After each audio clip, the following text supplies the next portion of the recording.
multiple comorbid conditions, and this patient was a 79-year-old male.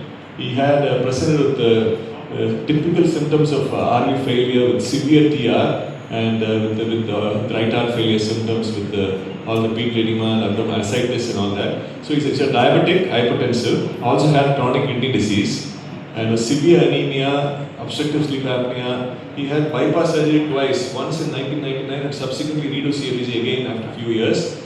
He had, during the first bypass, he also had an MPR with a mechanical mitral valve.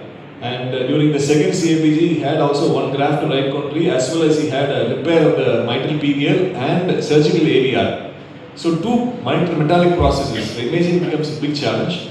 And then he subsequently had severe TR, for which he underwent a trick valve, which is again, we mentioned that it is again a cable valve for symptomatic relief palliation.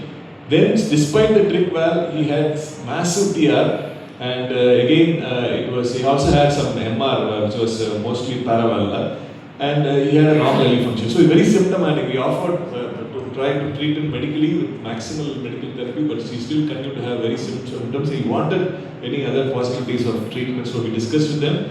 We decided to do, this is the patient, you can see there is a you can see the gap is quite large, and you can see the hugely dilated RA. And this patient, we decided to go for triclip. So the problem was imaging. Again, this was again we did multiple images. The TE images were not. You can see the functioning mitral processes and the aortic processes here. So these are the challenges. Sometimes you have put one clip, the shadowing of that clip will again cause a problem in imaging. And Dr. Chandra was fortunate to help us. So again, three important views here. The first is to advance with the bicable view, and then you have mid-esophageal views, which Satish really pointed out, and then the transgastric views. These are the most important view where we have to look at the leaflet. This is septal leaflet, anterior, posterior. We wanted to, here again, you have to see where the main TR is there. Generally, we want to clip between the septal leaflet and the anterior leaflet. Just one clip will be mostly enough to reduce the TR. And sometimes you want to put another clip, what we call a zipping, where we put another clip between septal leaflet and posterior leaflet. Generally, it is not done. So usually, one anteroseptal clip will be most of the time sufficient. Sometimes you put another clip parallel to the other clip just to stabilize the clip. And so clipping not only reduces the TR, but it also causes an indirect annuloplasty effect. Because by reducing the annulus, it also causes an indirect effect on reducing the annular size. So this is again, you can see the trick valve through which we are taking in the clip.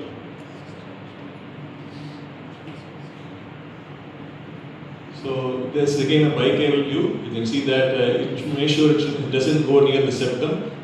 We do use the lateral knob to divert it away from the septum, and you can see the clip delivery system is being advanced. You can see the TR. So again, it's being advanced into the now. Once we go into the we want to push it inside the just above the tricuspid valve.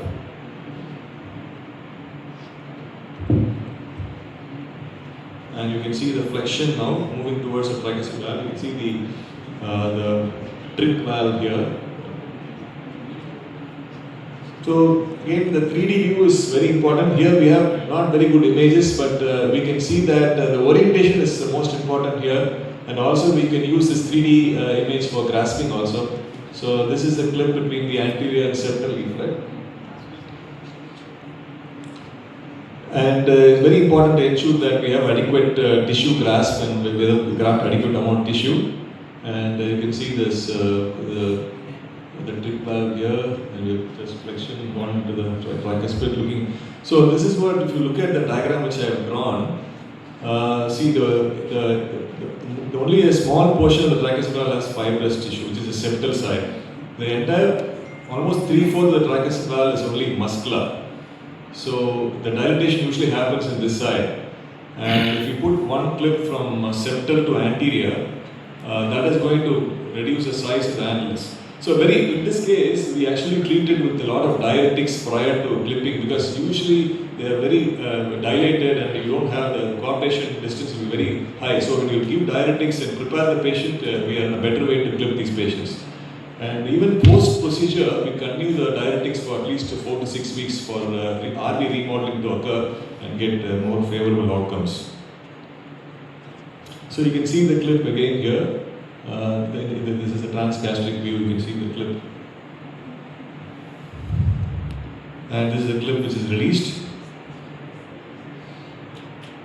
And post-procedure, you can see the TR reduction. Is it valve here? You can see the TR reduction.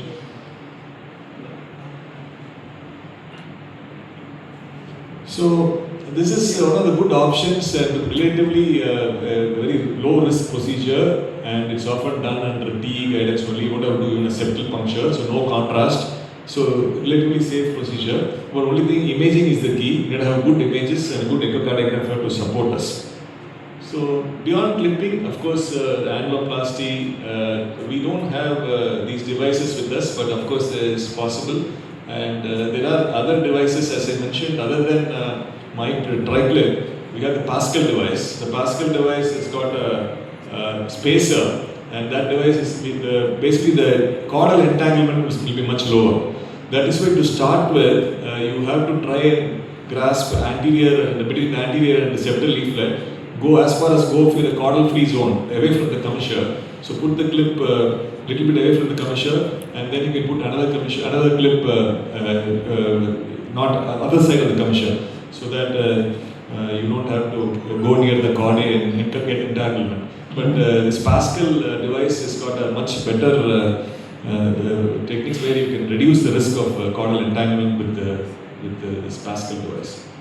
So moving to valve replacement, of course the Evoke valve is one of the valves which has been FDA approved and very useful, but there are disadvantages as well. But the advantages, it can eliminate the TR, and we all don't have to look at the imaging and all that, so we can completely eliminate the TR. But the problem is risk of bleeding. Patient will need anticoagulation, and the risk of conduction system disturbance and pacemaker risk is always there. So Evoke is the current benchmark. So we will shortly probably get it within another 1 year. That's what the Edward says. And the Lux valve, it is available on compassion basis. So if we have a case, we can definitely do a Lux valve today.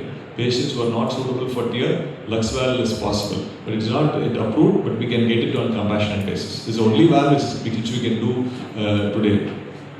And just to show a little bit on valve and valve, these are the options which can be easily done because we have an anchor. So this is one of our case we did. This is a patient who had a tricuspid valve, the ring, and then we had to put in another valve and valve. This patient is a my valve which we.